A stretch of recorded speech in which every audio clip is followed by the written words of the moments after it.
শীতলক্ষার। নদীতে সারি সারি মালবাহী জাহাজ দেখে মনে পড়ে গেল এই নদীপথই একসময় ছিল বাংলার বাণিজ্যের প্রধান ধমনী। প্রায় ঘণ্টাখানেকের যাত্রা শেষে আমরা এসে নামলাম মোগরাপাড়া চৌরাস্তায়। এখান থেকেই শুরু হবে আমাদের মূল গন্তব্য।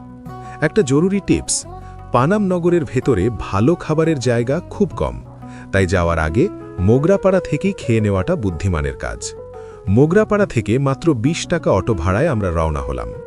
আধুনিক রাস্তাঘাট ছাড়িয়ে যত ভেতরে যাচ্ছি, পরিবেশ ততটাই শান্ত আর প্রাচীন হতে শুরু করেছে। আমরা ঈদের দিন গিয়েছিলাম বলে ভ্রমণ পিপাসু মানুষের ঢল নেমেছিল তখন। চারদিকে উৎসবের এক অন্যরকম আমেজ। পানাম নগরের প্রধান ফটকে পৌঁছানোর পর বাম পাশেই ছোট একটি টিকিট কাউন্টার চোখে পড়বে। এখান থেকে জনপ্রতি মাত্র ২০ টাকা দিয়ে প্রবেশের অনুমতিপত্র বা টিকিট সংগ্রহ করতে হয়। মনে রাখবেন,